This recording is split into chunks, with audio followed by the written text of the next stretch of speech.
Hindi korte ang Quadcom. Opo. Nagkukunwari lang sila na korte. Ipagpalagay natin korte sila, hindi qualified na judge yung apat. Opo, walang hindi. Kaya wala tayong makukuha rito eh. Hindi abogado. Una, hindi korte. Nagkunwang korte, wala namang qualified na judge. So ano gagawin natin? Sumunod pa tayo sa batas. Yung pong mga pagdidesisyon ng Korte Suprema, lahat po ng desisyon ng Korte Suprema, mali man o hindi, ay nagiging kabahagi ng mga batas na umiiral sa ating bansa. Yun ang pinakamatindi rito. Ano man ang desisyon ng Korte Suprema, mali man o tama, bahagi na ng ating mga batas na sa pilitang tatanggapin natin at susundin natin. Sila ano sinusundan nila? Maliban doon sa kanilang pahayag na maliwanag po, paano nyo nakukuha yung mga ano na yan? Tinatakot ninyo yung mga tao. Hindi sila makapagsalita nang hindi nyo tinatakot. Wala silang mga abogado sa sarili nilang dapat na piniling mga abogado. Para sa ganun, yung kanilang mga karapatan ay maproteksyonan at mapangalagaan din.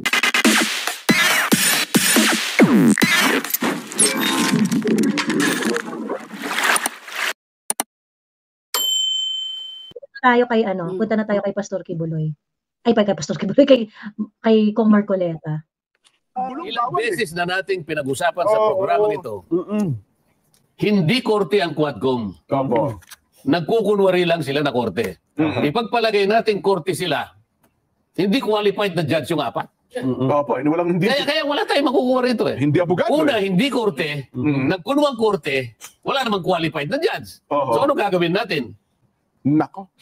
Kaya pala ganun kung umasta si... So paano magro-ruling yung... halimbawa, merong nag-motion. Paano magro-ruling yung isa? Well, ang batayan lang nila lagi yung kanilang rules kong. Doon sa rules ng umiiral sa Quadcom. Actually, hindi ko nga... kasi yung Quadcom, chinek ko yung ano niyan eh. Chinek ko yung creation niya.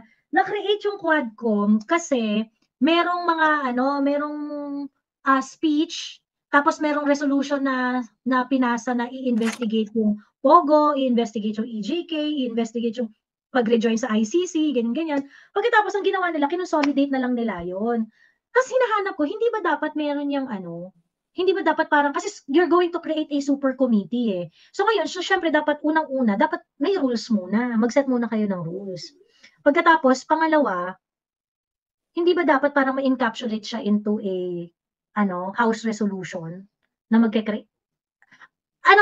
I-check nyo ako, i-fact check nyo ako, meron bang House resolution na nagtatalaga na magke-create sila ng Quadcom? Kasi feeling ko, kaya hindi nila ginawa, alam nila kasi na maka-question yung, pagka ginawa nila yun, pwede silang i-question before the Supreme Court. Through that, by using that document. Ganon. Ayun, parang wala naman siyang wala, talaga yung, sus talaga yung very suspicious talaga yung pag-create ng Quadcom. Ayun. Anyway, panoorin natin. Ayun ang kanilang lagi Kaya nga nagtataka ko kung doon sa mga laging statement ni Congressman Paduano na ang panakot niya lagi, magsalita ka ng totoo, ipakukontem kita. At saka yung driver mismo sa Binong-Ginong Buenaventura, magsalita ka ng totoo, baka hindi ka na makauwi. Di ba yung ganun double? Ano ibig sabihin? Kaya nga isa sa dahilan na ginamit ng dating Pangulo sa pamamagitan ng kanya. Thank you, Revolution Against Corruption. Ingat-ingat po. Ayun, bababa na daw siya. Ingat, sir. Ng abogado, sa pagtanggi niya na dumalo sa Quadcom, ay ito. Duterte noted how the Quadcom tried to persuade, if not unduly pressure, resource persons to admit matters under oath that they lack knowledge of. Ibig sabihin, kahit wala silang kakalaman doon. Merong undue pressure, sabi niya, kung hindi man pinipersuade, or worse, unduly induce them to say something not true. Ito yung subordination. Subordination. Oo naman yun eh. Ba't kinakailangan magkaroon ng pilitan doon? Na kapag ka nagpaliwanag ka, hindi yan ang tama. Mali ang paliwanag mo. Kamukha nung tinanong. Yan ang pagkakaintindi mo. Nako. Si Benny Antiporda naman, bigla na lang tumahimik. Tumahimik na. Yan ang pagkakaintindi mo. Pero hindi yan ang totoo. Siguro yun. Ano po yung totoo, Your Honor? Ipaliwanag yung... Paano mo nalaman na yan ang totoo? Yun lang, bias na bias ka na eh. Hindi kailanman mangyayari sa korte yun. Sapagkat merong due process sa korte. Dito hindi ka man lang makasagot eh. Kapag ikaw ay sumagot at tinamaan ang kanyang ere. Kukulong kita. Meron bang ganito? Nagsisinungaling ka, hindi yan kasangayon sa alam ko. Pero ang tanong ko doon, kung gano'n na ang asta ng mga miyembro ng Quadcom, bakit pinapayagan ng chairman? Di ba dapat nagro-ruling ang chairman doon? Your Honor, hindi tamang aktwasyon yung ginagawa mo. Di ba? Paano siya Paano nga 4 yung chairman? Kasi 4 na committee yun. So, actually maganda yung tanong ni Sabi ni Facebook user, joint resolution ng basis ng Quadcom. Yeah, I assume that yun dapat yung kanyang yun yung kanyang dapat na basis. ruling? Iisa nga lang yung punteriya. Iisa yung direksyon. Iisa yung script. Alam naman maglaban-laban yung 4 na yun. Pero di ba dapat ganun? Kaya nga merong kanya-kanyang kaisipan sila na kapag kamali ang ginagawa ng kasama niya, itama niya bilang chairman ng komite. Hindi. Pare-pareho silang chairman dun eh. Ano sasabihin nung isa? Huwag mo kung pare-pareho lang tayong chairman dito. Di ba ganun kung minsan nagkakaaway-away sila? Pero sasagutan din sila. Teka muna, ako muna kasi. Di ba? Pero ang tanong dito ngayon, paano ito paano ito resolbahin? Sinong pipigil sa kanila? Na sana may tama yung kanilang direksyon. Hindi tayo tutol doon sa kanilang dapat yung legislation. Dapat huminto na lang sila sapagkat sinasabi pa yung ating binabanggit na Bengson versus Senate. At meron siyang kinote na jurisprudence sa bahagi ng Barem-Black versus United States, 360 US 109. Alam din nila ito eh. Ang sinasabi rito ay ganito. Since Congress may only investigate into those areas in which it may potentially legislate or appropriate, ito yung premise niya. Congress may only investigate into those areas in which it may potentially legislate or appropriate. Yun lang gawain niya eh. Either you legislate or appropriate. It cannot inquire into matters which are within the exclusive province of one of the other branches of government. Ayun. Ang liwanag dito eh. Yun yung korte, Ilocano mo nga ito para maintindihan. I-Bisaya mo para maintindihan ng isang chairman doon na nagkukuno mga abogado na wala namang... Mas naintindihan nyo yung English niyan, Kong eh. Mas naintindihan ulitin natin. Since Congress may only investigate into those areas in which it may potentially... Ilang beses ako nag-post about that eh. Na, ang tawag dito? Separation of powers. Binaviolate na ng Quadcom yung separation of powers. At saka not only Quadcom, even Risa Ontiveros dun sa mga Alice Go hearings niya, at saka kay Buloy hearings niya. No. Legislate or appropriate, legislation lang. Kawalan ng batas o maglaan ng pondo. It cannot inquire into matters which are within the exclusive province of one of the other branches of government. So hindi ka pwedeng manghimasok sa kapangyarihan ng sa mga bagay-bagay na nasa ibang departamento, exclusive province. Doon lamang sa jurisdiction niya. Wala kasi mga Tagalog na ako pero maliwanag na ito eh. Kapampangan na lang kaya ko. Medyo maganda sa kapampangan yan eh. Kamalyaring magmurit-muritan. Yun. Within the exclusive province of one of the other branches of government. Ano yung pinag-uusapan? Ito. Ano yan? Lacking the judicial power given to the judiciary. Ito yung ang kailangan mo judicial power eh. Legislative ka lang eh. Kukunin mo yung legislative power. Ito yung domain ng judiciary, sabi niya. It cannot inquire into matters that are exclusively the concern of the judiciary. Neither can it supplant the executive in what exclusively belongs to the executive. Ang linaw naman yan. Paano po ba natin ipaliliwanag sa mga taong ito? Paano natin sasagutin yung kung sabi naman, hindi, itong Quadcom ay nagbigay linaw at sapat na kaalaman sa taong bayan. Yun ang pagkakaintindi nyo. Ganun, ibalik mo sa kanila. Yun ang pagkakaintindi nyo.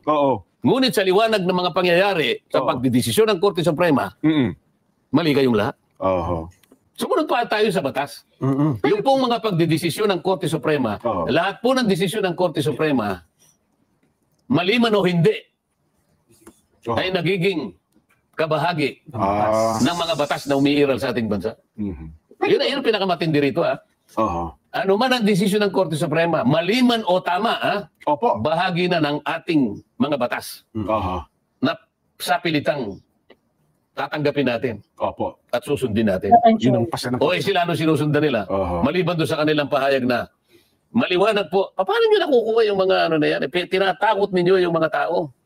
Hindi sila makapagsalita nang hindi nyo tinatakot. Wala silang mga abogado sa sarili nilang dapat na piniling mga abogado. Para sa ganun, yung kanilang mga karapatan ay maproteksyonan at mapangalagaan din. Yung iba naman ko, hindi naman tinakot, Todo na dito si Kong Marcoleta, no? Wala na siyang pake.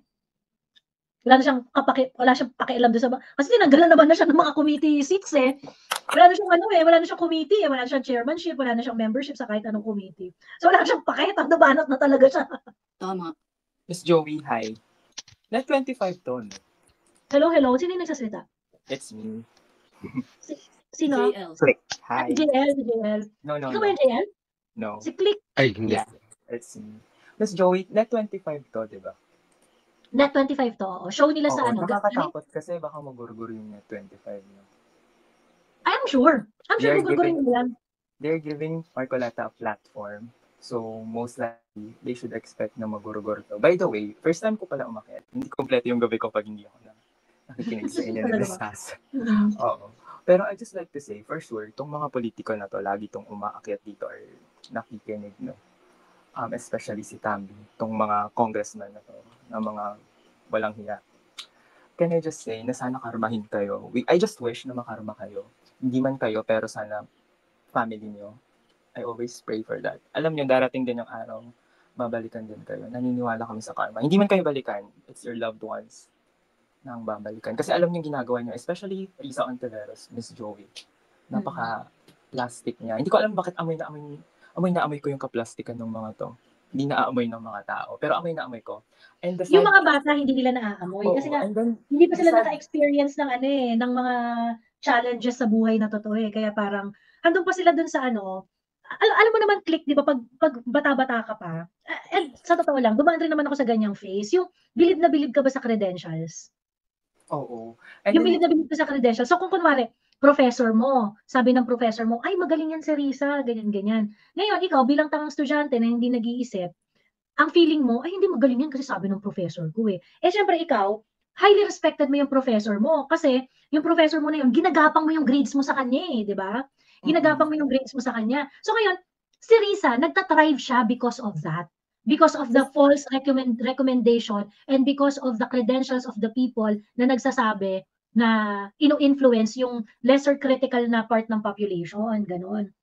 I would say estudyante, hindi naman ako ganyan. Pero, alam mo, sa UP, gano'n talaga. Marami din sa UP, wala naman talaga silang opinion na sarili nila. Kaso, yun kasi yung opinion ng mga professor na nire-respeto nila. Oo. And then, yung nakakalungkot kasi dyan, ang galing ng Quadcom, kahit si Risa, ang ganda ng com skills nila, that they sound smart. Tapos, kung tanga ka, talagang may impress ka sa kanila. Kasi even our family dito, lahat kami dito, DDS, pero lang sa papa ko. Kasi nga, lagi siya nanonood ng Quadcom. And then, na-entice kasi talaga siya dun sa mga accent ng mga congress na to. And then, even Risa. Pero kapag inabsorb mo kasi, wala talagang laman, as in, yun yung nakakalungkot. Kasi, ang galing nila sa com skills. Na-train nila yun, for sure. Oo. To sound yung parang smart. Parang passionate talaga para sa tama, no? That they sound smart. Mm-hmm. Yun nga yung delikado eh. Lalo na si Abante na to. Ang bobo na nga. Ang bobo na, pero ang maangas, pero bobo. Mm-hmm. Yun yung nakakatakot. Pero yun nga, at the end of the day, darating din kasi yung karma sa kanila. Alam ko nakikinig sila sa'yo dito kasi binabantayan nila every words mo for sure. So, hindi man darating sa inyo yun, guys.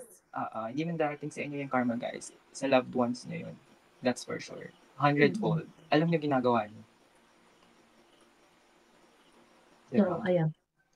Hindi kasi nadaanan ang Pinoy admin. Tayo kasi nadaanan, kaya bulok sa atin mga liberal. Actually, maganda explanation ni Mami Laika dito. Sabi ni Mami Laika, kaya nila hindi maintindi yung mga yung merong bang may handang pag-iisip na maintindihan yung politics ng mga Duterte. Ito kasi yung mga nakakita ng pain and suffering. Ito kasi yung mga nakakita ng pain and suffering. Ito yung mga nakakita na may mga kamag-anak na nalulung sa droga, nakaranas ng mga red tape sa gobyerno and things like that. Hindi din, Miss Joey. Parang yung mga bata kasi ngayon, Hindi din, Miss Joey. Parang for me, nakikita mo kasi yung genuine ng isang tao. Ako personally, nakita ko kung gaano ka-genuine ng Bata isang ka pa ba? tao. 30 plus. Pero, Medyo matanda ka na. So may mga nakita ka na sa buhay. May mga Oo. nakita ka na sa buhay. sa bagay, oo. Pero kasi, even nung my younger years, I could smell kasi bullshit eh. I could smell who's fake and who's not. And I could smell kung sino yung naggagaling-galingan lang. And I must say, sige, wag na lang. Baka may makilala. Pero, yun nga. I could, yun nga, especially Risa, no? Even si Direk Daryl Yap, parang Senyora Santibanez din, even sa Facebook. Parang feeling ko, same personalities yung mga DDS. They could smell fake shit. Hindi tayo Yung ayaw magpapa-bullshit, ano? Yung ayaw magpapa-bullshit. Yeah, I agree, no? Meron naman talagang ganong aura. Pero kasi yung mga nalulure ni, yung mga nalulure ni Risa Ontiveros, Risa Ontiveros, ito yung mga tipong ng tao kasi na, sakto na sila sa, may discussion na walang practical application. Napansin ko yan eh, kasi, sa TikTok kasi, nag-content ako, tapos nag-react ako dun sa guilt is personal na, naging issue nga ni PRRD kay Risa na parang bakit mo pinapasa sa akin yung personal liability ng mga erring policeman, guilt is personal. You cannot, not because I said that I take full legal accountability doesn't mean I'm going to it's a blanket guarantee sa mga personal negligence ng mga police. It doesn't follow ganyan. So ngayon gumawa ako ng content doon, and then may mga nagko-comment. At yung mga comment nila, and they are really passionate in asking those questions, na paano kung kamag-anak mo ang natukhang, ganyan. Diba? Paano kung kamag-anak mo Oo, yung parang unang-una, huwag kang nagtatanong sa akin ng mga bagay na hindi ko naman personal experience, 'di ba? Kung sinasabi mo na merong tao na namatayan ng kamag-anak, pagsalitain mo natin yung tao na yon and let us know what that person really feels. Na kung kunwari, meron silang kamag-anak na tinukhang. 'Di ba? Oo. Mas madami akong naririnig at mas marami akong mga pamilyang nakakausap na may family members sila na nakulong, nahuli ng war on drugs, ganyan. And they are okay with it. Kasi alam nga nilang addict talaga, alam nilang tulak talaga. Pagkatapos, itong mga fans ni Risa, they are going to ask us highly hypothetical question. Paano kung kamag-anak mo? Kung kamag-anak mo yan, at alam kong addict siya talaga, at alam kong tulak talaga siya, what am I gonna do? Wala naman i-defend ko yun. Nagkasala sa batas. Diba? Totoo. Tapos itong si Abante din, Miss Joey, talagang pastor no? Parang ang galing niya basta magaling siya mag-words na feeling mo ang galing niya. Pero kapag yun nga, pag inabsorb mo, walang kakwenta-kwenta. And then itong si Fernandez, balita ko yung anak niya. Gwapo kasi yung anak niya. Running ata daw for Congress, and then he's running for governor. Same with Marikina, yung asawa niya, Congress, and then mayor naman si Kimbo. So parang their strategy nila, business talaga nila yung yung politics. Kasi kailangan nilang parang hand to hand sila para hawak nila yung distrito na yun or yung lugar na yun. Which is very, very sad. And then sana, I just pray na na-realize ng mga tao yan na gano'n naka-shit yung Philippines. Even nga yung mga tourists, di ba, yung mga tourists na pumupunta mostly as mga US. Yung may passport na, parang kay Maharlika. Pero actual na mga tourists, hindi na din talaga pumupunta. Hindi tulad dati na ang daming vlogs, sa Philippines, di ba, ng mga vlogger ginagamit ng Philippines to travel. Ayun. Anyway. Ayun, sabi ni Gallows God, if we don't temper our idealism with realism and pragmatism, we will end up like the Wokies living in their delusions. Totoo. Pagka yung kaya sila litong-lito sa totoo lang. Kaya litong-lito yung mga fans ni Risa Ontiveros. Kaya hindi nila tayo maintindihan. Kasi when we speak about when we try to rationalize yung mga sinabi at saka ginagawa ni PRRD, nakaangkla kasi siya sa personal experience. Nakaangkla siya dun sa yung totoo naman kunwari si Bongo, ang nagpanalo dyan talaga yung ayudahan ni Bongo Kaya mananalo yan na senador nung 2019 kasi dahil sa ayudahan niya, ganon. And yung ganong klaseng diskarte, inadapt yun ng ibang mga politician kasi talaga nakakapanalo naman talaga sa eleksyon ng ayuda.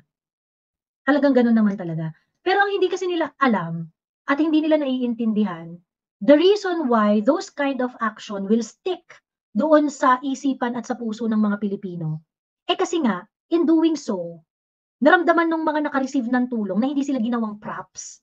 Hindi kagaya ng bagong Pilipinas na parang putang ina, papababiyahin mo pa ng 3 oras para abutan ng 3K, tsaka 5 kilong bigas. Diba? Pagkas papapalakpakin nyo pa ng maghapon ng 8 oras. I mean, imi-milk talaga nila para gawing props yung mga tao na inaayudahan nila. Yun yung nakakadiri. Yun yung nakakasuka doon. Which is something na, ano ba yung biggest criticism nila nun dati sa mga malasakit center na merong poster si Bongo na malasakit center? Di ba yun na yung pinaka-ano nila nun? Yun na yung pinaka-reklamo nila nun kay Bongo. Na, bakit may mga may mga Bongo pictures yung mga malasakit center, ganyan-ganyan. Diba? Anyway, so,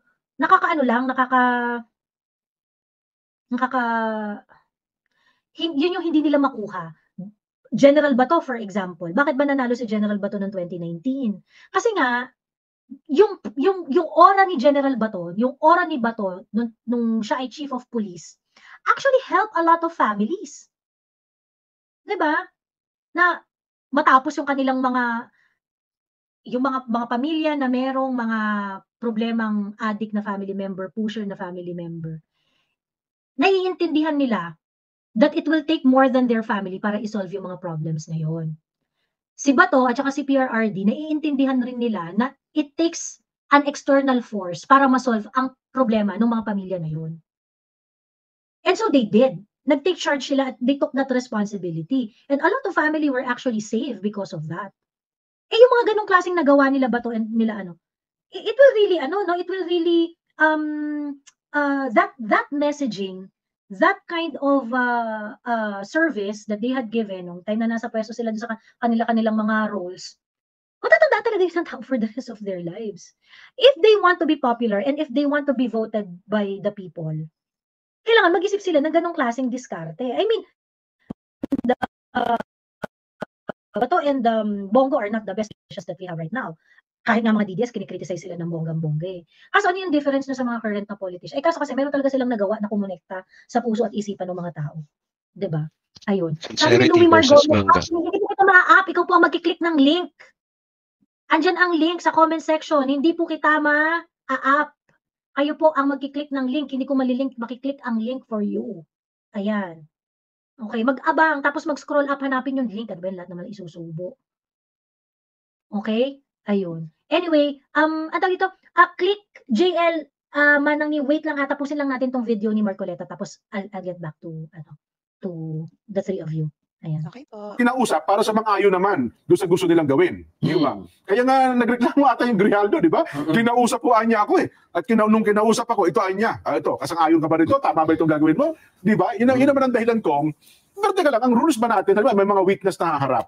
Ano ba talaga ang rules doon? Pwede ba talagang kausapin ng mga miyembro at opisyal ng Quadcom, gaya ng ginawa kay Grijaldo? Mainit na issue yun, Kong eh. Hindi pwede yun. Bawal ba yun? Paano mo nga mapapanatili yung impartiality mo? Kaya sinasabi nga dito sa sulat ni Pangulong Duterte. Ayun. Magiging undue pressure na yun eh. Oo. Paano? Doon mo kakausapin? Nakala ko ba ang pagganap nyo ng tungkulin ninyo ay para makakuha kayo ng katotohanan. Oo. Makuha nyo yun. Bakit kailangan nyo ipatawag? Paano halimbawa naman sa kaso ni Asierto Kong? Si Asierto, wanted dito, matagal ito hinahanap ng batas eh. Ilang taon na po siyang hinahanap. Katapos kahapon bago pa pala kahapon, mga nakalipas na araw, ang balita natin, nakakausap na pala ito ng ilang leader ng Kongreso sa pamamagitan din po ng Zoom, Kong. Si Asierto, guys, siya yung tinuturong nagpalusot noong magnetic lifter na merong sangkaterbang shabs.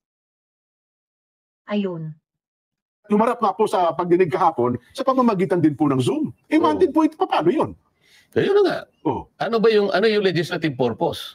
Ayun. Di ba bawat, kasi sa tunay na korte kasi dyan, bago mo iharap ang isang testigo, mag-o-offer ka muna. Your Honor, I am presenting Nelson Lubao for the purpose of testifying into the following blah, blah, blah. And on the basis of his testimony, he will be able to identify certain documents, blah, blah, blah. Para sa ganun, yung kalaban mo, kabisado niya rin kung paano kanya i-counter. Hindi pwedeng magkaroon ng surprise. Bawal pala yun. Walang Surprise witness po nangyayari. Hindi pwede yung ganun. Palaging meron due process. Hindi ka po pwedeng basta ka na lang, magano ka na surprise. Hindi. Bago nga kayo mag-umpisa, meron kayong stipulation dyan eh. Opo. Ilan ang mga ipipresent mong ano? Mga witnesses. Anong mga pangalan? Ano kanilang ite-testify ng mga area? Anong mga dokumento imamark ninyo? Maliwanag yun. Ito dito eh. Kahit sino ipatatawag. Opo. Lahat lamang ng ipinatatawag ay yung mga potential na maaring merong, ano ba yung axe to grind? Merong layunin para mang-usig ka sa dating Pangulo. Tama. Tama ba yun? Mukhang wala naman silang ipinatawag na ito, kamukha nito, ipinatawag nila yung driver. Na alam naman nilang walang makukuha. Pero sa kabandang uli, sinabi ko nga sa'yo, bigla nilang sisiluhin. Ayun. Wala nga due process. Anyway, ayan. So galit na talaga rin si Marcoleta. Good job. Ayan. Wag po natin kalimutan si Marcoleta.